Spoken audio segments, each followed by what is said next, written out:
اعوذ باللہ من الشیطان الرجیم بسم اللہ الرحمن الرحیم والعادیات ضبحا فالمؤریات قدحا فالمغیرات صبحا فأثرن به نقعا فوسطن به جمعا ان الانسان لربه لکنود۔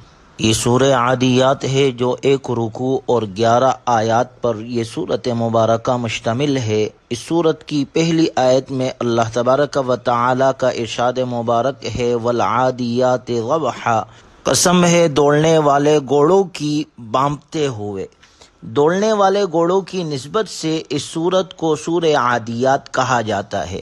اس سورت کی ابتدا میں اللہ تبارک و تعالی نے گھوڑوں کی 5 حالتوں کی قسم کھا کر انسان کے اندر پائی جانے والی 2 بیماریوں کا ذکر کیا ہے۔ اللہ تعالی کا ارشاد مبارک ہے والعادیات ضبحا، قسم ہے ہانپ کر دوڑنے والے گھوڑوں کی۔ ضبحا کے معنی سانس کا پھول جانا یا ہانپنا ہے۔ یہاں گھوڑوں کی اس حالت کا ذکر ہے کہ وہ دوڑ کر ہانپنے لگتے ہیں۔ فالموریات قدحا، پھر جو اپنی ٹاپوں سے چنگاریاں اڑاتے ہیں۔ جب گھوڑا دوڑتا ہے اور اس کے سم پتھر سے ٹکراتے ہیں تو آگ کی چنگاریاں پیدا ہوتی ہے۔ یہ اس طرف اشارہ ہے کہ اس زمانے میں آگ چکماک پتھر کو ٹکرا کر حاصل کی جاتی تھی۔ اسی طرح جب گھوڑے کے نعل پتھر سے ٹکراتے ہیں تو چنگاریاں پیدا ہوتی ہے۔ تیسرے نمبر پر ارشاد فرمایا فالمغیرات صبحا، قسم ہے ان گھوڑوں کی جو صبح کے وقت غارت ڈالتے ہیں، یعنی شب خون مارتے ہیں۔ شب خون رات کے آخری حصے میں مارا جاتا ہے جب دشمن میٹھی نیند سو رہا ہوتا ہے۔ حدیث مبارکہ میں آتا ہے کہ جب آپ علیہ الصلاۃ والسلام دشمن پر حملے کا ارادہ فرماتے تو رات کے آخری حصے کا انتظار فرماتے۔ صبح صادق کے وقت اگر دوسری طرف سے اذان کی آواز سنائی دیتی تو سمجھتے کہ یہ لوگ اہل ایمان ہے، حملہ نہ کرتے، اور اگر اذان کی آواز نہ آتی تو حملہ کر دیتے۔ اسی کو فرمایا فالمغیرات صبحا، پھر صبح کے وقت یلغار کرتے ہیں۔ اس کے بعد فرمایا فأثرن به نقعا، قسم ہے ان گھوڑوں کی جو اس موقع پر غبار اڑاتے ہیں۔ یعنی جب میدان جہاد میں گھوڑے دوڑتے ہیں تو لازمی بات ہے کہ گرد و غبار اڑتا ہے۔ فوسطن به جمعا، پس وہ دشمن کی جماعت میں گھس جاتے ہیں۔ یعنی یہ گھوڑے کسی جگہ دشمن کی جماعت میں جب پہنچتے ہیں تو اس وقت جماعت کے درمیان گھس جاتے ہیں، دشمن کے قلب پر حملہ آور ہوتے ہیں۔ عام طور پر لشکر 5 حصوں پر منقسم ہوتا ہے اور امیر لشکر مرکزی حصے میں ہوتا ہے۔ تو فرمایا کہ مجاہدوں کے ان گھوڑوں کی قسم جو مرکزی جماعت میں گھس جاتے ہیں تاکہ دشمن کو زیادہ سے زیادہ نقصان پہنچایا جا سکے۔ گھوڑا بڑا وفادار جانور ہے، اس کا مالک اس کے ساتھ احسان کرتا ہے، اس کو پالتا ہے، گھاس دانہ وغیرہ کھلاتا ہے، تو گھوڑا بھی مالک کی وفاداری میں سر دھڑ کی بازی لگا دیتا ہے۔ موجودہ مشینی دور سے پہلے گھوڑوں سے زیادہ کام لیا جاتا تھا۔ عام سواری کے علاوہ جنگ کے دوران گھوڑے کی اہمیت بہت بڑھ جاتی تھی، اور آپ علیہ الصلاۃ والسلام نے فرمایا گھوڑا ایک ایسا جانور ہے جس کی پیشانی کے ساتھ اللہ تعالی نے قیامت تک بہتری باندھ رکھی ہے، یعنی اس کی اہمیت کسی زمانے میں بھی کم نہیں ہوگی۔ جدید آلات اور سائنس کے دور میں گھوڑا آج بھی کام کا جانور ہے۔ جنگ کے دوران میں سینے پر تیر، نیزہ اور گولی کھاتا ہے، مگر مالک کو ہر صورت بچانے کی کوشش کرتا ہے۔ غور کیا جائے تو گھوڑے کے عادات اور خصائص میں انسان کے لیے بہت بڑا سبق ہے۔ گھوڑا اپنے مالک کے ساتھ کس قدر وفاداری کا ثبوت دیتا ہے، حالانکہ اس کا مالک نہ اس کا خالق ہے اور نہ حقیقی مالک، بلکہ محض مجازی مالک ہے اور صرف اس کے گھاس دانے کا ہی بندوبست کرتا ہے۔ برخلاف اس کے اگر انسان کو دیکھا جائے تو انسان کو تو اللہ تعالی نے پیدا کیا ہے اور وہی اللہ اس کا خالق اور حقیقی مالک ہے۔ اس کی تمام ضروریات اللہ تعالی پورا کرتے ہیں۔ انعامات سے اللہ نے انسان کو نوازا ہے، مگر انسان کی حالت یہ ہے۔ اگلی آیت میں اللہ نے ذکر فرمایا کہ انسان کے اندر پہلی بیماری یہ پائی جاتی ہے ان الانسان لربہ لکنود، وہ اپنے رب کا بڑا ناشکرا ہے۔ وَإِنَّهُ عَلَى ذَلِكَ لَشَهِيدٌ، اور وہ خود اس بات کا گواہ ہے، یعنی اس کا طرز عمل گواہی دیتا ہے کہ وہ ناشکر ہے۔ غور کیا جائے تو انسان کی حالت قابل افسوس ہے کہ اس میں اپنے مالک کے لیے گھوڑے جتنی وفاداری بھی نہیں ہے۔ قنوط کا ایک معنی انتہائی ناشکر گزار، جس کا ذکر اس آیت مبارکہ میں کیا گیا، اور دوسرے نمبر پر قنوط بخیل کو بھی کہتے ہیں۔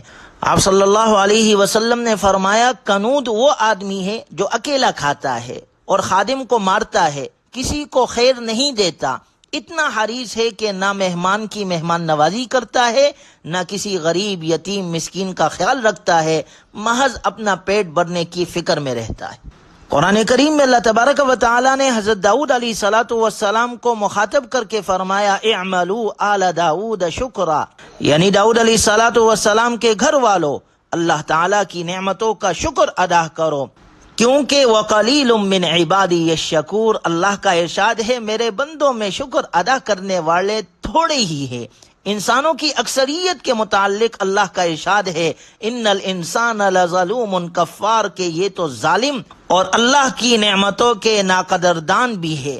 لہٰذا انسان کو چاہیے کہ وہ اللہ کی نعمتوں کا شکر ادا کرنے والا ہو۔ اللہ کا ارشاد ہے، وَإِن تَعُدُّوا نِعْمَةَ اللَّهِ لَا تُحْصُوهَا، حقیقت یہ ہے کہ انسان اللہ کی نعمتوں کو اگر شمار کرنا چاہے تو شمار نہیں کر سکتا۔ انسان کے جسم کے ایک ایک بال پر اللہ کی اتنی نعمتیں خرچ ہوتی ہے کہ ان کا شکر ادا نہیں کیا جا سکتا۔ پانی کا ایک گھونٹ جو انسان پیتا ہے کتنی بڑی نعمت ہے، اس کی قدر اس وقت معلوم ہوتی ہے جب یہ میسر نہ ہو۔ یہ تو انسان کی اندرونی نعمتیں ہیں، انسانی جسم سے باہر اس قدر انعامات ہے کہ انسان کے شمار سے باہر ہے، مگر پھر بھی وہ ناشکر گزاری کا مرتکب ہوتا ہے۔ اس لیے اگلی آیت میں اللہ نے فرمایا، وَإِنَّهُ عَلَى ذَلِكَ لَشَهِيدٌ، وہ خود اس بات پر گواہ ہے، اس کی اپنی حالت بتا رہی ہے کہ وہ ناقدردان ہے۔ گھوڑے کی مثال اس کے سامنے ہے جو معمولی خوراک دینے پر اپنے مالک کا اس قدر مطیع اور فرمانبردار ہے، اور یہ انسان ہو کر اللہ کی نعمتوں سے مستفیض ہو کر بھی اپنے مالک حقیقی کا شکر ادا نہیں کرتا۔ اگلی آیت میں اللہ تبارک و تعالی نے انسان کی دوسری بیماری کا ذکر فرمایا، وَإِنَّهُ لِحُبِّ الْخَيْرِ لَشَدِيدٌ، بے شک انسان مال کی محبت میں بڑا پکا ہے۔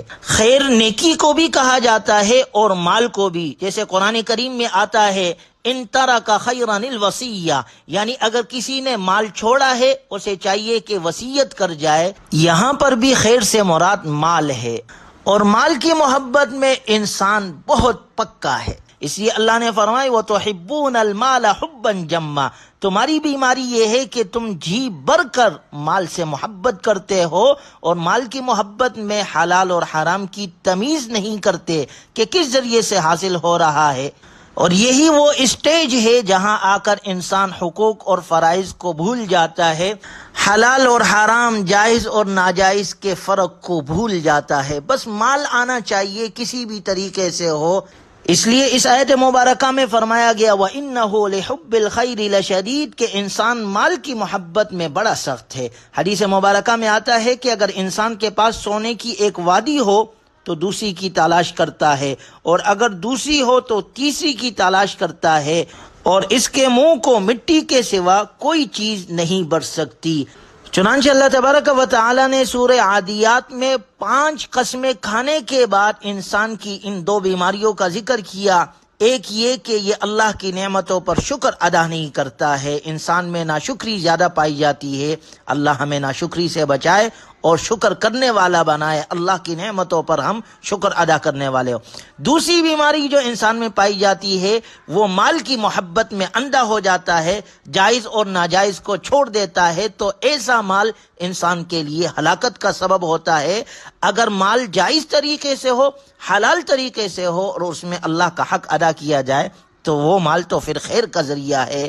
اللہ ہمیں نیکی کرنے والا بنائے۔ اس لیے اللہ کا ارشاد ہے، افلا يعلم اذا بعثر ما في القبور، بلا کیا وہ وقت اسے معلوم نہیں جب قبروں میں جو کچھ ہے اس سے بھار بکیر دیا جائے گا، وحصل ما في الصدور، اور سینوں میں جو کچھ ہے اسے ظاہر کر دیا جائے گا، ان ربهم بهم يومئذ لخبیر، یقیناً ان کا رب اس دن ان کو جو حالت ہوگی اس سے پوری طرح باخبر ہے۔ اللہ ہمیں عمل کرنے والا بنائے۔ وآخر دعوانا ان الحمد للہ۔